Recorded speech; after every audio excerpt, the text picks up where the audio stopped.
Welcome, Third Rock listeners, to the Branding Laboratory. I'm your host, Deevo, Chief Experience Officer for the Brand Storyteller and the Fusion Creative Brands. And each week, I have the privilege of speaking with extraordinary leaders and entrepreneurs who are reshaping the way industries work. These conversations go way beyond the surface to explore the core philosophies, the lessons, and the challenges that define the brands that we admire today. And one of the greatest rewards of this podcast is the opportunity to share the insights of some of the brightest minds in business, people who are passionate about pushing boundaries and redefining what's possible. And as I always say, the stories we tell are the brands we build. And this show is a testament to the power of that concept. Let's dive in.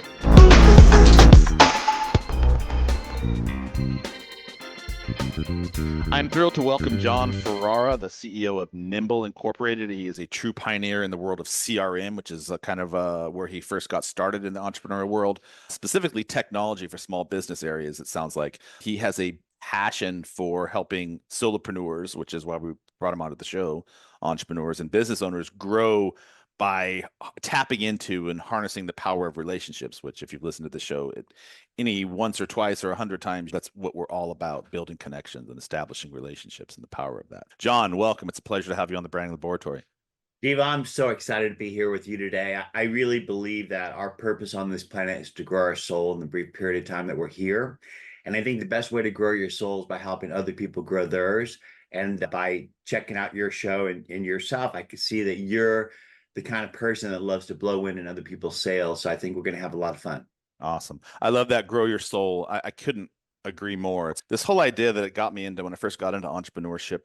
I was really taken aback by, and I still am, even to this day, the overt sales tactics that go into it. And I understand we have to make money. I'm not saying let's not make revenue, but yeah, the whole approach of like almost like an attack of just constantly bombarding me with sales, whether it's on LinkedIn, whether it's on Instagram, or just in general, it always tugged me the wrong way. So I've always approached from a different business from a different perspective, which is serve first and the sales will come second, because I really truly believe in the power of relationships. And part of that, to your point, is growing your soul so that you have the self-awareness to understand that first and foremost. But then once you have that self-awareness, you can conceptually and pragmatically come up with ways to help and serve other people. And in the process, you grow your own self. Amen. I truly believe that service is the new sales, and that the more you help other people grow, the more you grow. And Zig Ziglar said it best. He said, you can achieve anything you want in life by helping other people achieve their dreams. But I really believe that we had enough of the bag 'em and tag 'em sales mentality in the 80s and the 90s, right? I thought we lost all that. But it seems like we never do. We forget that sales isn't about how much you can get, but how much you can grow others. And if your mentality is, I'm in this conversation to find a way to help this person in front of me, and if they buy from me today, that's great. But if I recommend somebody else's product to them today, that's okay too, because the interaction that you have with the human being in front of you in that moment, they will come back and recommend you when they find somebody that fits what you're doing because of the way you treated them. 100%. I have a keynote I did a few months back for a local networking group here in Charlotte. And it was centered around the customer journey and this whole idea of there are specific touch points along the customer journey, but most importantly, through that journey, it's not necessarily overnight. Sometimes customer journeys can take multiple years. And I'm not suggesting that should be your business protocol if you're expecting a 2-year sales journey. The point of the network, the session was to wrap your head around that along the customer journey, at every single touch point should be centered around building relationships with these people, even if they don't buy from you initially, because at some point they may come back, or at some point you want that sort of position yourself as like top of mind when any sort of referenceable material or referenceable connections might come up. Agree?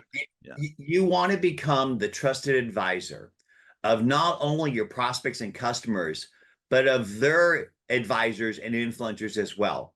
In fact, it's easier to access prospects at scale by identifying their trusted influencers and advisors and building forward relationships with them, which is effectively how I pioneered Outlook and Salesforce before either existed, with a company called Goldmine back in the DOS days. Do you know what DOS is? Not only do I know DOS, but in my early company, my straight out of college, we were using Goldmine. And yeah, I actually know what both of those are. When I graduated college, so I got out of school in 98 and I went straight to work for a company in New York City who right away bought another company out in San Diego, which sent me back to my home. And in that process, my job was they were a paper-based, literally, it was a sales collection company, and they were literally going door to door with yellow ledger pads collecting bills and receipts and past due. And my job was to use technology and kind of integrate that in and get them up to speed. So yeah, I know what both of those are. Fantastic reference. Yeah, yeah, and I think that most people don't really know what a CRM is or why they should use it, and I think that's really the biggest problem. So I'd like to start from Don't, there. Let me pause you there because before we jump into that, and we're going to dive full head speed into that pace and what you are, but I want to know a little bit about you first, if that's okay. Yeah. And we've talked about sales, grow others. Was this always a value of yours as you grew up, and whether you worked in the corporate world? I don't know your story, and we're going to get to that in a second. But was this sort of serve first philosophy always embedded in you? Were your parents that way? Did you have a mentor or somebody that sort of guided you into this value? I am a product of the shoulders I have stood on and their shoulders that they stood on. And my father was an automobile dealer. Lincoln Mercury and Subaru, first Subaru dealer in California. My uncle helped invent radar and microwave at MIT in the 40s. And so I had technology, aerospace, Godfather, and my dad and the car sales. And I grew up on a car lot. And I said, I never want to be in sales.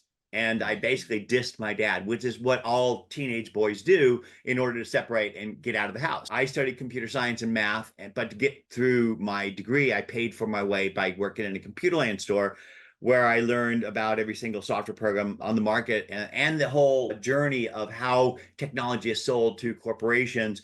And after all that, I said, you know what? I don't want to be in sales, even though I was making $80,000 a year working part time, living at home in 1982, which was a lot of money back then. I said, no, I want to be in technology. And I took a job at Hughes Space and Communications for $38,000 a year as a systems engineer. And but I think your question was less about my technology journey and my soul growth and my perspective on life. And that really comes from the alternative high school that I went to called SWA, School Within a School, Hmm. where my teachers were Auschwitz survivors. And we sat in circles and we called them by their first name. And we studied alternative religions and we studied what wasn't in the school books that they give you at school, because the knowledge that they give you in life isn't always the truth, and you need to seek the truth in life. And they taught me to march to a different drummer. We read Thoreau, we read Gestalt, we did journeys to Parahasma Yogananda's Self-Realization Center, and we really were taught to march to our own drummer and question authority. And that's what I did. But more importantly, I got in touch with a higher power. And I was raised a Catholic, and that'll really F you up. But I really developed a sense of myself in the universe. And myself in the universe is a product of the universal energy that's out there. You can call it God, you can call it a higher power, you can call it whatever it is. But I learned to tap into that, and it really has delivered in my life. I really believe that if you figure out what your passion is, build a plan to achieve it, make it your purpose on a daily basis. I call it the 3 Ps, that you can achieve anything in life. And so what I did was, when I started my first company, I had a need and I struggled with finding a solution. I couldn't find it. So I quit my job and I started this thing called Goldmine. And I put this thing on my mirror, and that was my plan. And I looked at every day and said, what am I doing to get there? But most importantly, I took my passion, plan, and purpose and I threw it to the universe. And I waited for the universe to knock. And when the universe knocked, I was brave enough to open the door and walk through it. And that's the secret to life, is trust in the universe, send it to your higher power, but be present and aware enough to know when to open that door and when to walk through it and when to take that chance. And I did. And I think I'm a product of the foundation of my father, my uncle, and all the people around me who have inspired me: Zig Ziglar, Dale Carnegie, Napoleon Hill, blah, blah, blah. But most importantly, somehow in life, I was taught, and I think it was in SWAS, to connect to that higher power, and it sends me truth. Hmm. And All I'm a, right, let me stop you there because there's a lot to unpack, and there's some yeah, really good morsels that you just dropped. yeah. I'm gonna work backwards from what Go I ahead. heard you say. You said you have to be really brave to walk through those windows of opportunity. And a lot of people don't walk through those windows of opportunity because they are either confused or they're not in touch with the higher power being themselves and their own sort of like spiritual awakening, if you will, in my opinion. But a lot of times they don't recognize these opportunities because they're not in touch with this space that you just described, but also they're just fearful. And I was a victim of that. There were many opportunities early in my life, especially in my entrepreneurial career and my corporate career, where I saw opportunities that could have changed the trajectory of my life. I didn't step into those windows because I was fearful, or I was confused, or I was insecure. I didn't trust myself. So it's a really interesting space. And if you can for a minute, just talk about that. How does one develop this sort of, and people are going to get scared of the word spirituality or creationism or whatever it is, but how does somebody develop this inner wisdom, this guidance, this trajectory that they inherently already possess, but have somehow lost touch with it? I think you need to read. I think you need to seek truth. You need to have knowledge. These things that we have today, where we can ask Siri or Gemini or ChatGPT for answers, only go so far. You have to Mm, have the answers in your head. mm, And because then they come quick and they synthesize and blend with each other. And mm, so, as a young child, I lived next door to a library and I went to the library a lot and I read a lot. I would take the encyclopedia to bed and read through them. So, knowledge is king in life. And if you don't have knowledge as a foundation, you can't really build a strong house. And mm, so I really encourage everybody listening to this today to seek truth, to seek knowledge and read. And I think that by studying not just business stuff like Zig Ziglar, Napoleon Hill, Brian Tracy, whoever, but spiritual stuff. And mm, by reading the wisdom of the prophets, because I truly believe that all these prophets that people talk about, Jesus, Muhammad, Siddhartha, Buddha, whoever, they're all human beings who came to the earth, who have a higher power that radiated and people followed them. And because of that resonation, Deevo, have you ever met somebody that moved you, that just yes, made you many, kind of many, many, tingle? many times actually. Yeah. So what is it about those people? I believe that more of the universal energy is passing through these people and they move you. So if you're open enough to listen to the universe, it will talk to you and speak through you. And I know this may sound hocus pocus and all that kind of stuff, but there's a lot we don't know in the Yeah, world, I and there's agree. a lot to learn every day. And things come to me that I don't know where they came from. And Mm, it's not just in entrepreneurial stuff, it's just in life stuff, yeah. but you have to be open to it. And it starts with a foundation of knowledge, and then it starts with a soft heart and open soul to be open to those things. But then it takes bravery, it takes courage to be able to say, yes, this is the truth, this is the way, like the mandolin, this is the way, and to take those chances. And I'll tell you a story. So I used to work at a place called Hughes Space and Communications, and there were 15,000 people on the plant site, and I was in charge of IT for all the computers in the whole place. And I'd go meet these people. And one of them was an electrical engineer that knew my uncle for a long time.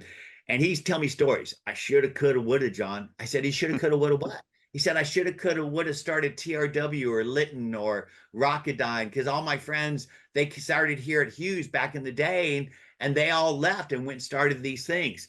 And when the moment came, when the universe spoke to me about the power of relationships and the necessity for not just a daytimer, and you may not know what a daytimer is, but we'll get to that, but a daytimer that has a wire through it so everybody's on one page, a contact system, a CRM.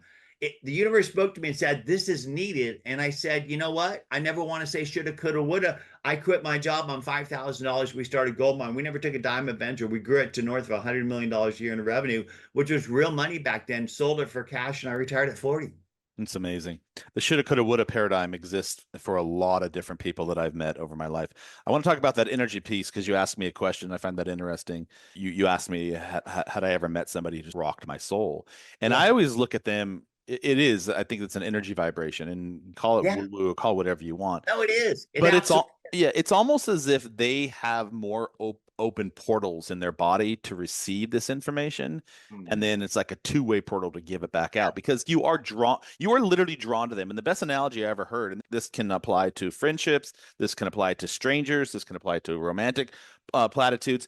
But it's like we are energy, and we're like a radio frequency from the old school days radio. So you're on a 95.1, I'm on a 95.2. So we have this alignment. And because of that, we're magnetically drawn to each other. And those people who are not in that space, you're polarized away from each other just because your frequency is Yeah. completely Yeah. didactic, right? Like a magnet. Magnet attracts, the other side repels. Yeah.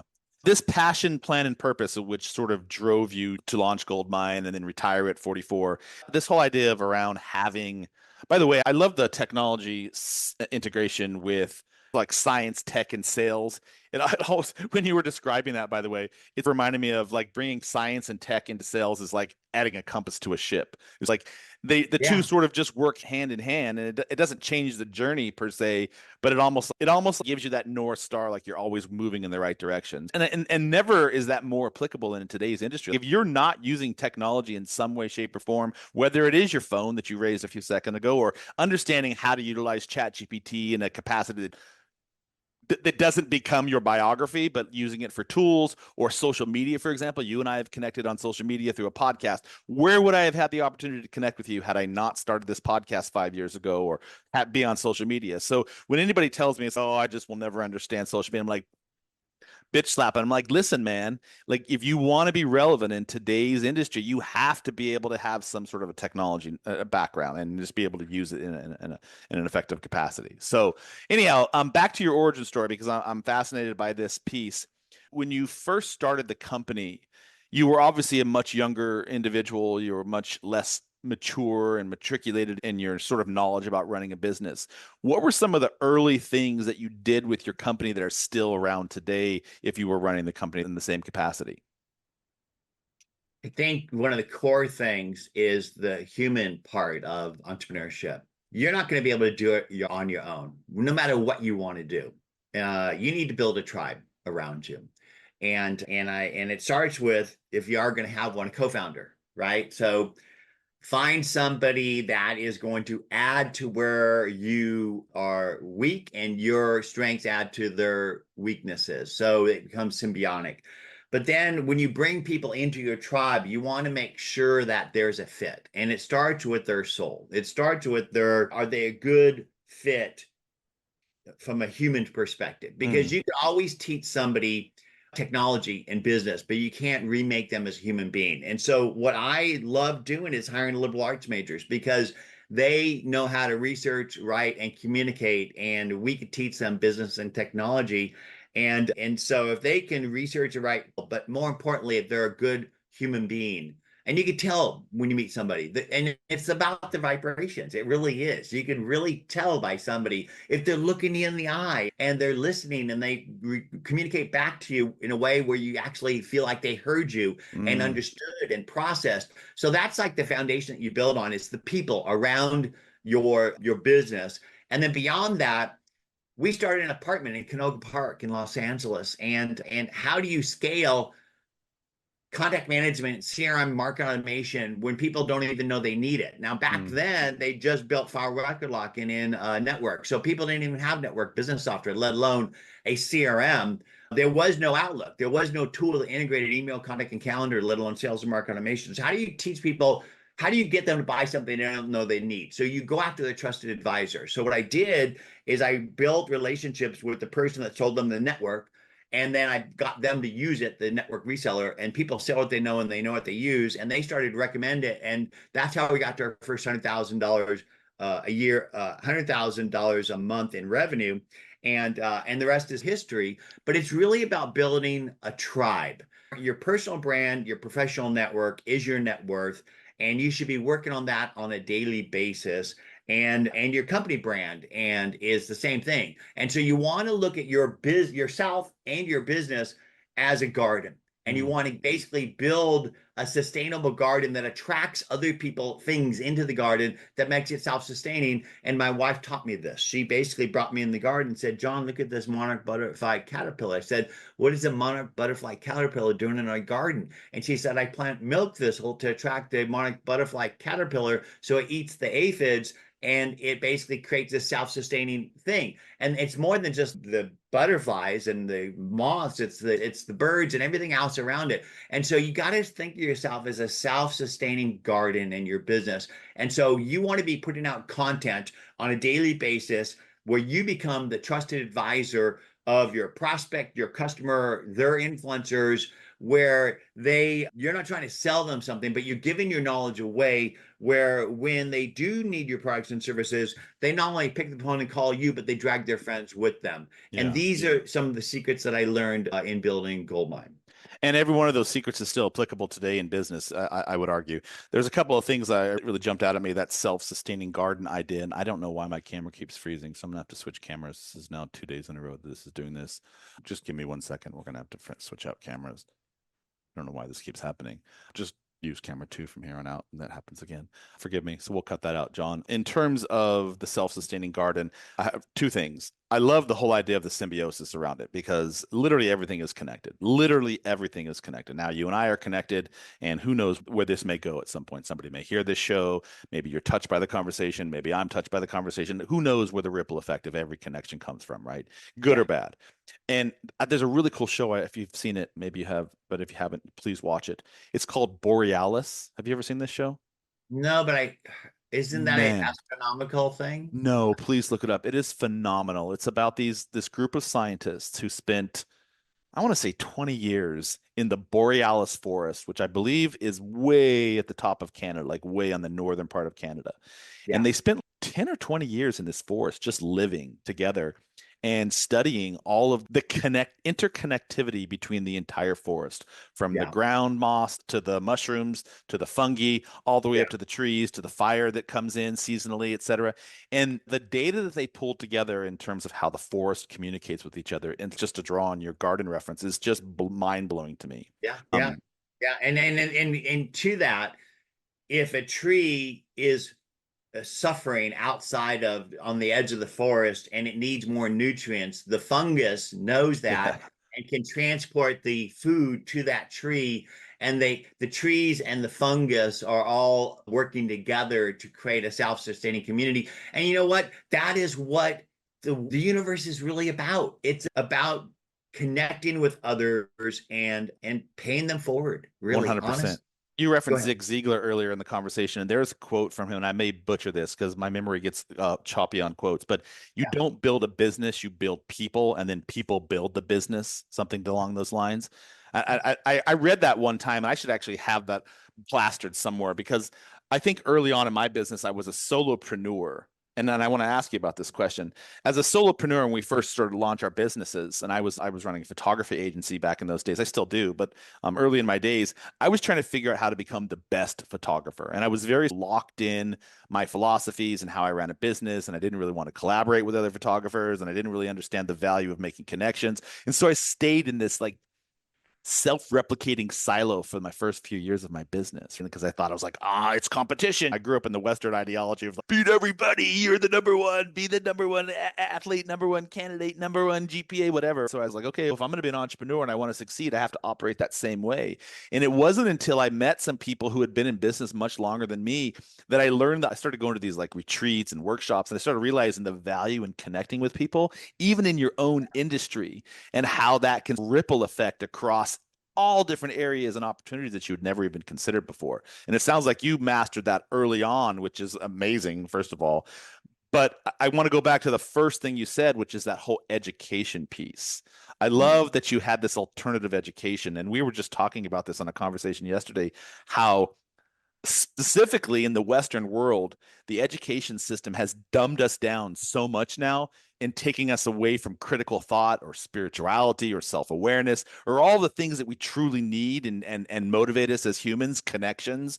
And it just bonkers to me that this ideology has shifted so dramatically. And I don't know when or where or the history around it. I'm reading some books on it now, but I would love to see a shift back to some of the things you're talking about. If you were running, let's just say, in charge of the education system, because you're now retired and doing other bigger and better things, how would you change America's education system to get our asses back on track to real individual thinkers, creators, collaborators, critical thought, etc.? I'd throw the books out. I'd throw the Houston Mifflin generic bullshit books that were written by some white dude to program people in ways that make it good for them. So when I was in high school, we didn't study out of the books. We actually studied real history. We studied what the CIA was doing in Chile, teaching the government how to torture their people. We studied what the tobacco and the energy companies were lying about climate change and tobacco, and just knowledge is out there if you just seek it. What would your curriculum look like? High level. Just give me a peek into your brain here. If you were running the education system and you wanted to Yeah. educate people in the things that you believe in, what does that high level curriculum look like? Just give me like what are some of the topics and constructs we would learn? I'll give you a really simple example. I was born a Catholic and I used to go to church. And in church, we'd have a Bible. There's red text and black text. And the priest would read the black text and we'd read the red text. And it'd be the same thing every week. And the priest was our connection to our higher power. As I got older, I had a friend of mine that became a born again, and they go to Bible study. And I went to some Bible study things, and we'd gather in a group in somebody's home or whatever, and we'd read the Bible ourselves, and then we'd bring and have a discussion about what we thought it meant to us. And it was a collaboration, and we had that connection to the higher power. Now, let's translate that to learning in school. Rather than you giving them the history book, you basically give them the topic that you want to study, whether it's the evolution of America or whatever it is. And you tell each person to go out and do the research and bring back their research and share with the class what it was. And then the teacher can guide them through that, right? But it gets people involved rather than numbing them down, just reading the stupid text that's in the book. And so I'd force people to go do research Mm. and to bring back knowledge and have a discussion. Mm. I love the interactivity idea of education, and one I have two daughters. That one's in college. She just started her freshman year, and it's gotten better for her, um, gratefully. But my daughter in high school comes home and complains about it all the time, how they're just like stuck in these prison desks, Yeah. four-walled prison walls with no window light. There's no interactivity. It's just a teacher just parroting back information. And I don't know how old you are, but I think I'm a little bit younger than you. But when I was in school, I do remember being a different level of interactivity. We'd do a lot of like field trips. We'd go outside in the courtyard. A lot of times we'd do learning outside and like just in the Yeah. grass, just so people Yeah. could get out of the classroom. But apparently that is like completely non-existent now. And so I love this whole idea I of don't know if that's the case. I think it all depends on the situations, but I do think that you should choose schools that if you have the ability, not everybody has that ability. Most people, they have to put their kids in whatever schools in their neighborhood and everything, which then means you should be involved with your schools as a parent. mm, You, I was lucky enough to be retired when I raised my three babies. I now have a new company called Nimble. My old company was Goldmine.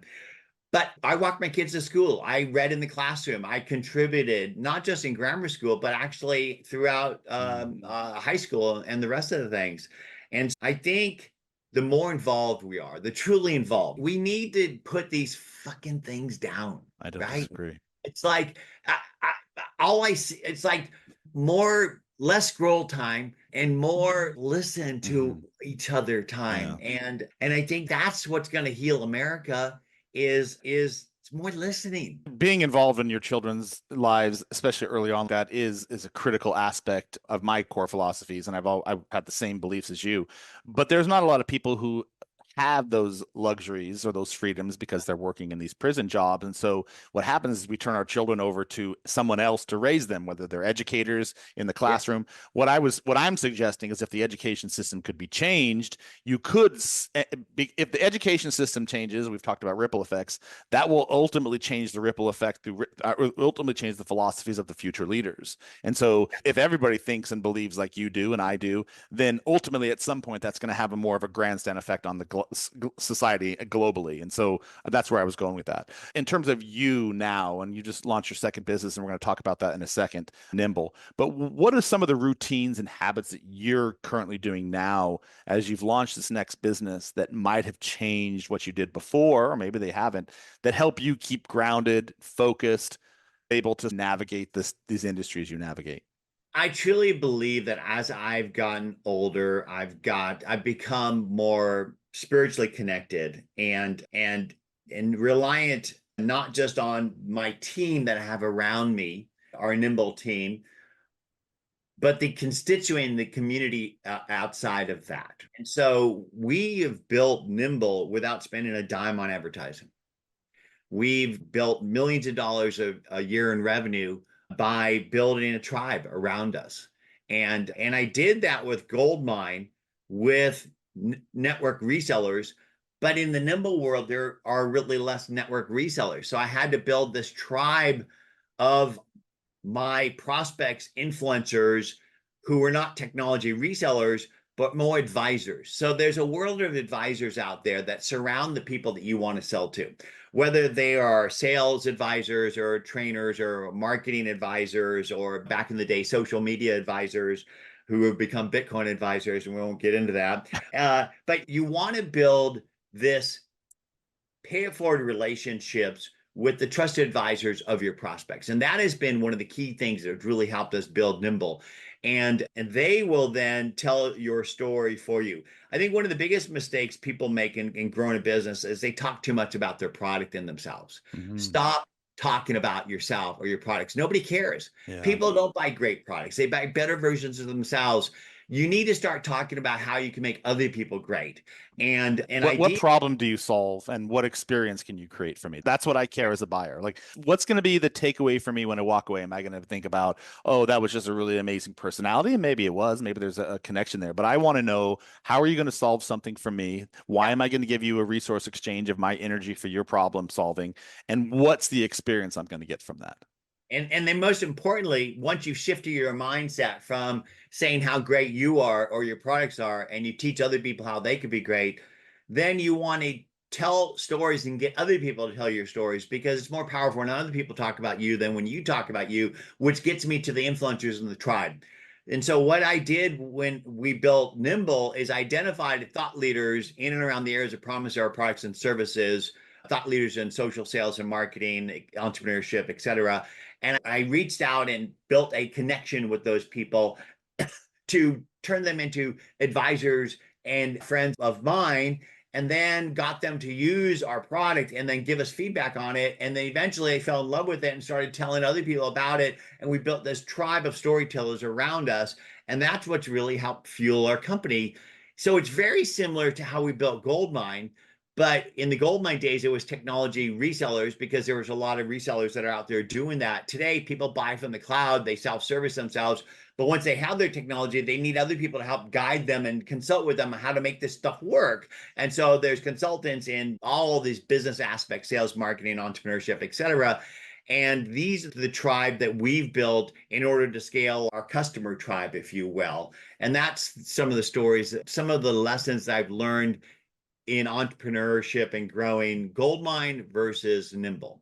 So, just in a nutshell, and I want to keep it short because we're already at 45 minutes in, what does Nimble do specifically? You bet. So today you have your contacts, your email, and your calendar on your phone.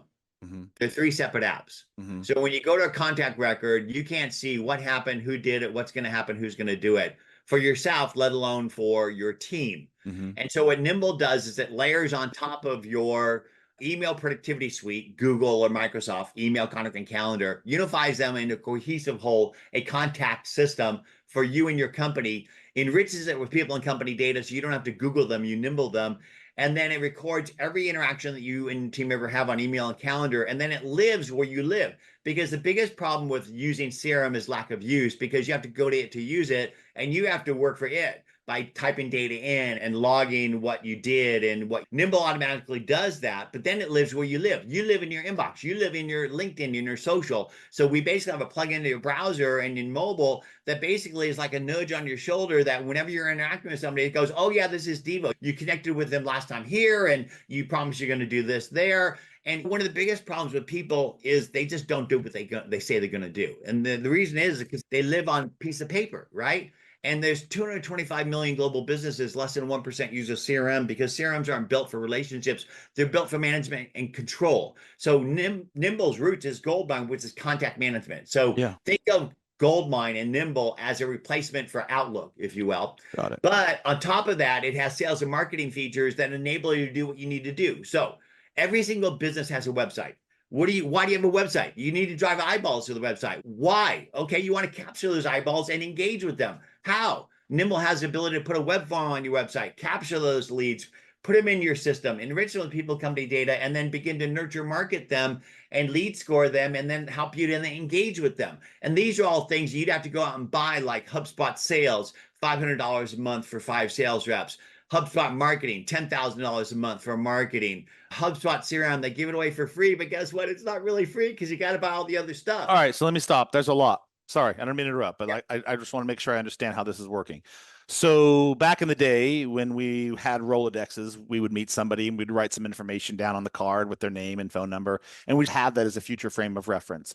You've Yep. taken that idea as a composite, you've integrated it with whether it's our email system or our communication suite, and you've Yep. created sort of a corollary connection for every single individual that we have ever communicated with so that I could quickly pull up a dashboard on Jon Ferrara, see where I met him, how I met him, what communications we've had, any specific notes or takeaways or follow-ups. And then Yep. in addition to that, you've integrated that with an anonymous tool through your web engine that also captures any sort of visitors that I hear you say that comes to the So, site. so you drive people to your website because you want to begin to engage with them, and you have forms that they can fill out Got with it. their name and their email, and then you collect that and you do something with it. Most people, the emails just go into their inbox and they never do anything with it. And so Nimble has not just the contact management stuff that you need for a system of record of relationships for your entire business, but it has the sales and marketing features that you need in order to turn those connections and conversations into a measurable business outcome. And so most CRMs are just for salespeople. Nimble is for the whole company because it's not just salespeople that connect with the constituents around your business to grow your business. At Nimble, we connect to editors, analysts, bloggers, influencers, third-party developers. So you have biz dev, PR, all kinds of different people in your company, HR, that need to interact with people around your business. So Nimble is the contact platform for the whole company, not just salespeople.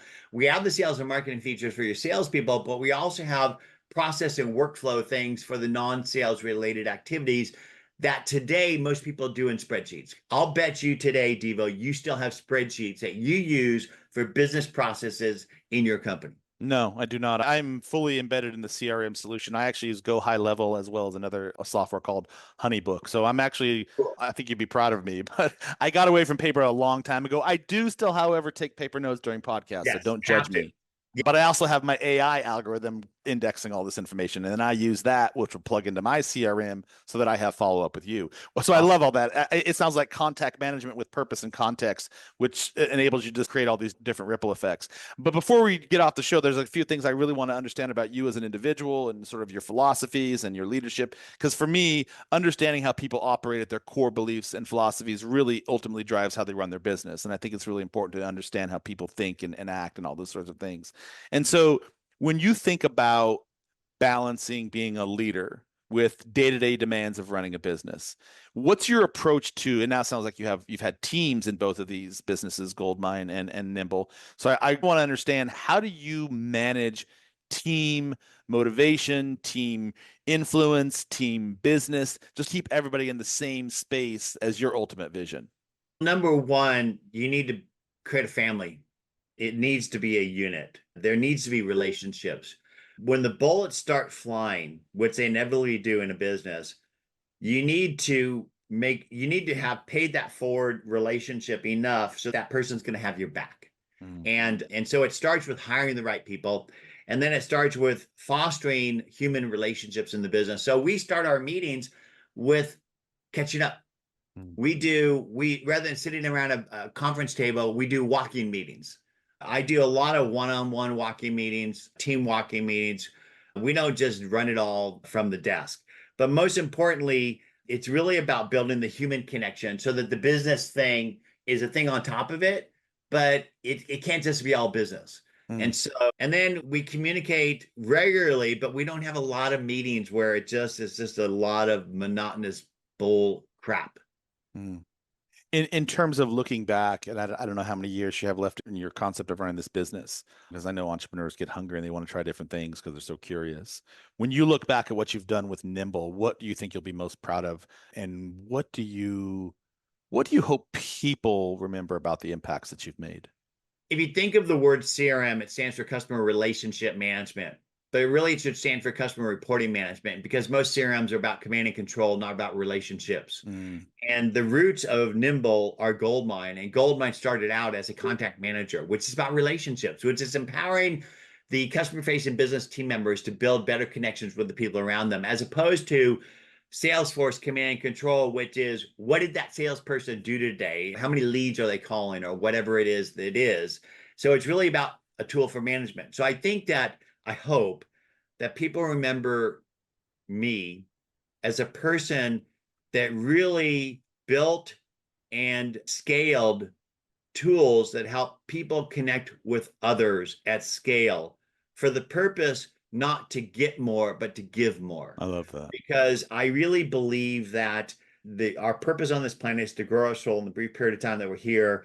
And we all need to build better relationships at scale. And those relationships shouldn't be about getting more, but giving more. And if we all had that philosophy, I think the world would be a better place. So is that your recipe for success, or is it defined a little bit differently? It is my recipe for success. I believe that if you were to ask people what they remember about me, is my humanness. Mm. I think that the more digital we get, the more human we need to be. And if you actually roll up your sleeve and open your shirt and show people your heart and soul, you're going to create a connection. And that Mm. connection will stand the test of time. It takes 60 to 70% of the energy to get to speed at a car or rocket ship or build a relationship, but it takes very little to keep it going. Mm. But I believe if you build that relationship on a foundation of humanity, on an area of commonality, which is why I show this picture behind me. These are my knickknacks. These are the pictures of my life. And when I go in somebody's office and I teach salespeople, I say, when you go in somebody's office, look at the walls, look at the pictures of the knickknacks they have, figure out what you have in common, share that commonality in order to build intimacy and trust. And then they'll open up to you about their business issue, which as a professional, you can then solve. And so I'm here because I'm trying to grow. And I found my purpose in life by building systems that help other people grow. And Mm. I do it at scale with millions of people. And I dig doing it. I love that. You said humanness and success go hand in hand with you. And for me, humanness is littered with defining moments. Like our humanness is creation, if you will, from the moments, the context, the learned behaviors, all the different things that we've experienced accumulate over time and create our core. So when you look back, even now in your life, were there some really defining moments that have created some of the things that you are today? Often tell people that life isn't about making money, but it's about making memories out of moments with people you love. Mm. And they're not going to write on my grave, pioneered contact management, CRM, market automation, made millions. They're going to say, beloved father, husband, friend, son, and that's who I am. I'm a beloved human being that is doing my best to crawl through this life and to learn how to fly and help other people fly. What And what would strangers say about you? You just finished giving a keynote in a crowded room and you walked out. What would they be saying about you to each other? I was at a bar at a party at South by Southwest, and I was talking to Gary Vee, and Gary Vee turns around to me and he went like this, chills. I want to move people. I want to make them stop. I want to make them think. I want to. So that's Uh, what you want. What would people say about you? I haven't thought about that. What do you want me to say about you after this podcast? If I were to talk to my team afterwards when we're putting the show together, what's the message that you would want me to walk away about Jon Ferrara, CEO of Nimble, CEO of Goldmine, this man who's built on relationships and serving people? What would you want me to say? I hope that in the moment that we've been together, Deevo, that I've touched you and moved you in some way, and added some value to you in this Mhm. moment. Yeah. I always tell my children, don't be consumers, be producers. Don't be consumers, be producers. Add value in every moment you can, possibly, or at least have that perspective. For someone just starting out in their entrepreneurial career, and we have a lot of those individuals that are just now leveraging their skills and their talents. And I work with some of them that are listening to this show to teach them how to step into their true power. Do you have any advice for these aspiring entrepreneurs, for someone just starting out, something that you would tell them about building their brand or building something meaningful versus just building a business? We started out by talking about learning, and I'd say learn from the greats. There's a book I read, Think and Grow Rich, that changed my trajectory, and it really created my passion, plan, and purpose philosophy. And Mm, it's really about finding your passion, building a plan, and making your purpose on a daily basis. Moving, putting one foot in front of each other every single day, and not giving up, yeah. because life's going to present you with challenges. So I'd say what you need to do is consume and read the best, Mm. the Zig Ziglars, the Brian Tracy's, the Dale Carnegie's, and then put them to work. Mm. But That's I important. think, That's really important. That last piece, put them to work, because true learning is not just acquiring information; it's now implementing it into some sort of an yeah, actionable plan, right? If you've learned something, the true testimony of what you've learned is by putting it into practice to showcase that you're actually yeah, taking it to heart, right? and then fail, Mm, break things, just get out there and do it. But you will know when it's running, when you're getting product market fit. There's a hum that happens. The car just feels right. I used to have the a flow career. state. What's that? The flow state. Yes. I used to have a Carrera that I used to love driving down PC8s to my office. And there's nothing like hitting those gears and just letting that baby fly when it's humming. And when Goldmine and Nimble started to really scale, you feel it. It's just Mm, it's in your bones, and you want to feed on that feeling and pour more into it. But you need to break things a few times before you get there. I tell you what, I can tell you the amount of times that I drove home crying because yeah. it's so hard. And I didn't want to go back to work some days because it was just, I had enough. Yeah. But you push through those like a runner when you're cramping up and stuff. You just got to push through those things in life. And nobody's going to give you anything. Yeah. No, you've got to go out there and make it all happen. And if you're not willing to jump off a cliff and build the airplane on your way down, maybe entrepreneurship isn't for you. And that's okay, Mhm. because it's not everybody that needs to be the Christopher Columbus. Somebody has to be the killer.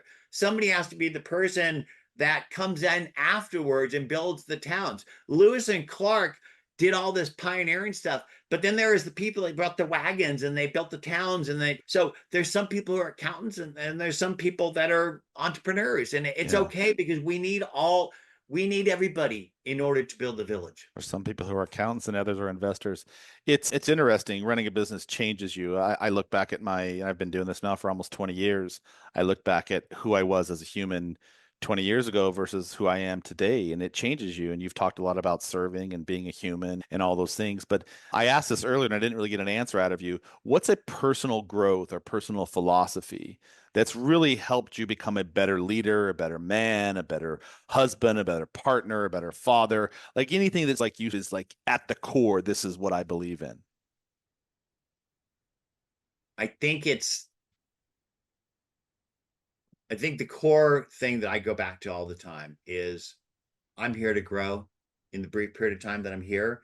And I do that best by helping other people grow. And that really synthesized the year after I sold Goldmine for cash, and I had a lot of money in the bank, and I got a head tumor and almost died. Mm, And when the universe smacks you, you go back and you look at why. And so I did some spiritual work, and that's where I really synthesized that, because I didn't know how much longer I'd be on the planet and what my purpose was. And I quickly determined that my purpose isn't to make a lot of money and to have a big house. My Mm. purpose is, in the brief period of time that I'm here, to grow, to soften my heart and to grow my soul.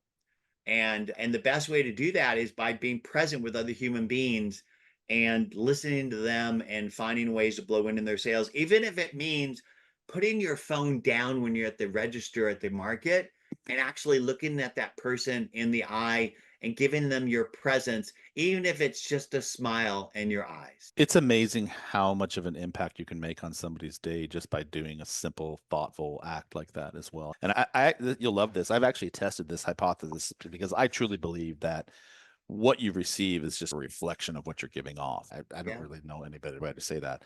And so Yeah. I've literally walked into grocery stores. I swear I've done this multiple times. I've done it with my daughter, and she's just like blown away by it.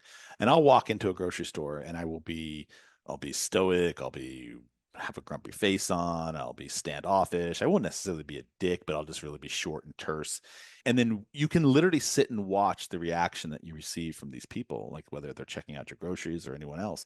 And then I'll literally leave the store and I'll come back in a few hours later. I swear I've done this, and I'll change what I wear and stuff. And I literally change my demeanor, and I'll be very gregarious and very curious and ask questions and smiles just to see the same response from the same individual. And you would literally, it would literally blows you away to see this and like the impact that it has on people, just how you treat them. And it's bonkers to me. And it was a really cool lesson for my daughter because she was going through some things at the time. So I showed this to her so she could see like you are literally everything you're receiving is just a reflection of what you're giving. In some way, shape, or form, there's an opportunity for you to learn something about yourself there. About Nimble, I think, first of all, congratulations on your amazing success. That's phenomenal what you've done. And I love how you've pivoted and adapted and grown and evolved. What do you think is the next big step for Nimble? What's the next big step for Jon Ferrara? So we started out as a layer on top of Google ecosystem and as social. We pioneered social selling and social CRM by integrating with LinkedIn and blah blah blah. We've pivoted to becoming the simple CRM for Microsoft 365. We still work with Google, but Microsoft become our global reseller. They sell us as a solution on top of Microsoft 365, and it's really helped us to scale. But I still believe in the higher power purpose of Nimble, that it's not just another CRM. It's not just a CRM for salespeople. It's a CRM for the whole company. And the higher purpose is to help people connect at scale, and ideally scale for a higher purpose and good. And so I'd like to find a way to build the tribe of people using Nimble into a tribe that could actually help power good at scale. I haven't figured out how to do that yet, but it's definitely something that I would love to figure out and do. Maybe you could help me. So all the people that are currently using the tool, you want to be able to profile them to some extent, better understand who they are, what they bring to the table, the value, and how they've potentially integrated and used this tool for a resource to do something good in their own ethos or ecosystem. And then you want to aggregate all of those people and then put them into a community or a tribe to tackle larger, purposeful, meaningful things for the greater good, or is it directly related to something for the greater good of Nimble? Or is this like a new ecosystem? It's for others. It's So for others. a new ecosystem. So first off, if you're going to adopt Nimble as opposed to Salesforce, you're going to have a different philosophy. Hold on. Is that recap what I heard you? Is that what I heard you saying? It, you said it two or three different ways, so I'm going to resynthesize it. Got it. Okay. People who choose Nimble are choosing Nimble because bag 'em and tag 'em philosophy in sales doesn't fit them. They're more about relationships Yeah. and serving and helping other people grow. But they want to grow their businesses and they want a powerful tool to do it. I want to take the people, that tribe of people that are using Nimble, who believe in a higher power purpose philosophy, and help them connect with others at scale to serve and help others. I haven't figured out how to do that, but the typical user of Nimble is a consultant. Hold on. Let me stop you right there because I'm going to forget this. What if you started targeting focus groups, individuals that specifically seek these type of experiences out, whether they're retreats, whether they're workshops, whether they're spiritual gatherings, And these are happening all over the world. I just came back from one where I spent a week on an island with 177 entrepreneurs and CEOs who are multiple 6 and 7 and 8 figure earners, and we came together for just a spiritual week of connecting with people. So what if you started targeting these types of organizations specifically that are putting these groups together with like-minded people, from the sense that they are purpose-driven, they want to make a difference and a change in the world, and you built an application that was specifically catered to them. So once they left the organization, after a small fee for buying into the retreat or whatever, they also have this conduit where they can stay connected with the types of people that they want to stay connected with that they met at the retreat. Because one of the things I'm noticing right now is, after leaving this space, I didn't get a chance to talk to everybody in a Yeah. deep, meaningful conversation. But it would be really cool if I had an aggregate of the type of people that's indexed, the things that were core beliefs and powers and things that they wanted to do in the world. And maybe they're looking for connections, and maybe they're looking for masterminds, and maybe they're looking for more entrepreneurial opportunities, whatever it is. But we created this profile of them, and I could go into this app, this Nimble app designed specifically for retreat seekers, and I could be like, dude, Jon Ferrara literally is my matchmake. And I could connect with that person on whatever that level is. Yeah. And I see a purpose, a power for Dude, that that. was a mic drop. You should give me more than just a yeah. That was like a brilliant idea. I want more than just a yeah. I want a mic drop, John. Drop the mic. You didn't hear it? I dropped it. Dude, that would be a huge service for someone like me who goes to these events specifically to connect and meet people. And I want to have some sort of a follow-up tool so that I think that's could. the biggest problem with events like that, is that you build these connections and they're so brief, but you can't really build them afterwards and nurture them. So they might give you a piece of paper that everybody's emailed, but everybody feels awkward with reaching out to other people. And there needs to be this tribe that happens afterwards that you can stay. Your Like software. Yeah.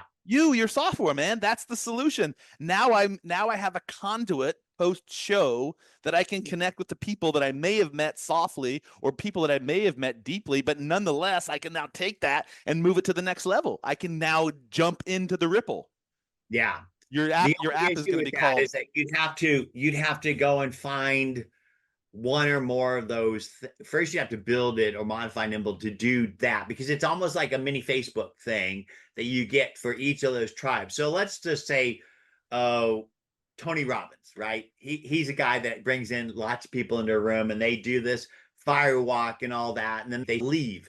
But wouldn't it be great if there was a tool that enabled those people who went to the conference to connect with each other and then channel that into some higher purpose? Isn't that what I just said? That's exactly what I just said. I'm agreeing with you. Yeah, that would literally be a game changer for me. It's like this dot. I have this dot band. Have you heard of dot? Yeah. So I use that for my business cards. And now they sent me this band to wear just to play around with it. And it's really cool. And I meet a lot of people and I get my information exchange. But what I would be really more interested in having is some sort of a follow-up system that's integrated into this, that after I met Jon Ferrara at the grocery store on aisle 7 and we had a deep, meaningful conversation and we exchanged information, I would want to have some way of pulling that back up and then re-triggering through the system. Hey, John, man, I met you a couple weeks ago at Harris Teeter. We talked a little bit about this, blah, blah, blah. Man, I would love to sit down and have coffee with you and further explore that. Is there a way we can do it? Like some sort of and that sounds like what Nimble could do in this capacity. Anyway, we're getting off topic. We're running out of time. This is a meaningful conversation. We need to connect afterwards is where I'm going with this. Personal mantra. What is like your personal mantra or guiding principle that you fall back on, and whatever the situation is? I believe in a higher power and purpose in the world. And even through the darkest of times, I believe in the ability of humanity to make it through it. And that comes to myself. So it's gotten me through some tough and dark times. And so just my belief in the ability of humanity, and more importantly, myself, to power through anything. And that's the core of my belief. That's gotten me through everything. So can you put that into a mantra? Keep on fucking walking, one foot in front of each other, and don't stop. Gonna get that on a t-shirt. How can we dumb that down a little bit so it's more knowledgeable? Empower people and they empower people and they will empower your vision. It really comes down to what I keep saying is help other people grow, and you will grow. I'm Mm, here to grow my soul, and I do that by growing other people's souls. It's mm, all, I keep saying the same thing in different ways. And actually, you know what it is? Trust in the universe. hmm. That's it. Really. It comes down, that's the center. Because that has been the source of all of my abilities in life, or all of my successes in life are due to the universe enabling me, empowering me to achieve those things. Yeah. It is not me. It is the universe working through me. So you Yeah. can call that higher power, you can call it whatever you want, but trust in the universe. The crux of this conversation is really centered around this whole idea of the universe and the power of connection with people and just serving first, selling and never selling, but serving first, and the sales takes care of itself. And I don't know who said it, but it was one of the Roosevelts, and I always forget which one. But people don't care how much until they know how much you care. And by just Yeah. simply taking that into the ethos of everything you do, and people realize that you are actually listening to their conversation. My grandfather used to say, "You have two ears and one mouth for a reason." And I was like, huh, that's really smart. I get that. Even at 4 years old, I totally understand that. Thank you. And I haven't always been the best listener in some situations. It's funny because we're always like, wait, if you catch yourself and you're self-aware of this, you catch yourself waiting for preparing your response and you're not listening to what people are saying. And I Yeah. always have to catch myself in that, especially as a podcast guest, because I have all these things that I want to say, but I also have to be able to have, I always wanted to have this podcast where we had like real conversations, which is why we're doing this. So thank you for being a good participant in this for my little fantasy of podcast world. Because I hate going about, I show up as a guest probably like 60, 70, 100 times a year. I think I've done over 100 shows this year.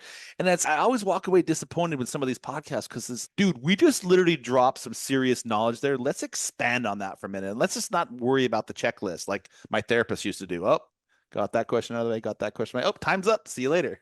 So anyway, thank you for being a good sport today. We've talked about a lot of different things. Where's the best way for people to find you?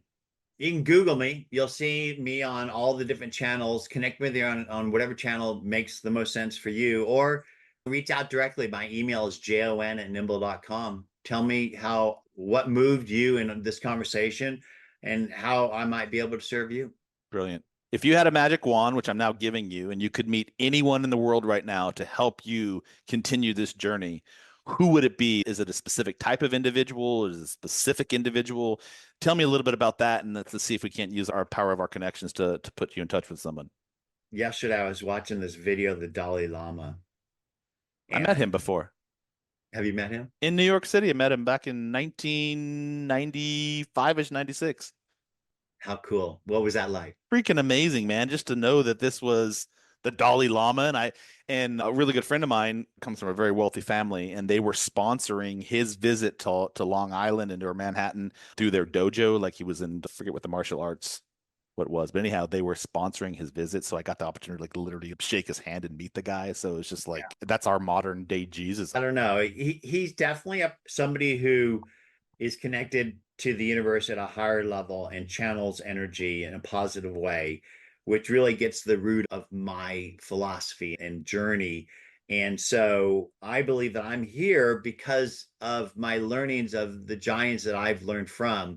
And he's certainly a giant in the area of light and love. And so I wouldn't mind having a moment with him, even if it was a moment of silence. Mm, mm. On that last note, thank you for that. We've covered a lot of information today, and I really appreciate you listening. For those of you who are on the on the podcast right now listening, Jon, thank you again for joining us on the Branding Laboratory. Thank you for tuning in to the conversation. Don't forget to subscribe, leave us a review, and connect with us on social media. And would love to chat with you. And Jon, if you have anybody, and I'm going to challenge you. This is your pay it forward challenge. Anybody who you think would make a great guest for the show, please send those to us. Anyone who you think would enjoy the conversations and get something from it, I would love to have that opportunity to meet some of the people in your world. Oh, I have somebody top of mind for you. Brian Kramer. Do you know Brian Kramer? I probably not. I know. I don't know. So I'll give you two Brians, Brian Kramer and Brian Solis. You can Brilliant. Google, and if they appeal to your potential, I'll introduce you to them. Okay, let's talk about that after the show. But anyhow, thank you for that, and thank you for being a guest on the Branding Laboratory. You bet. Thank you, Deevo.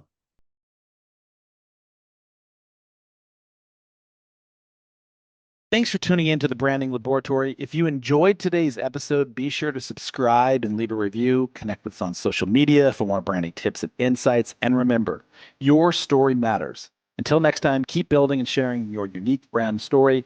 I'll see you soon.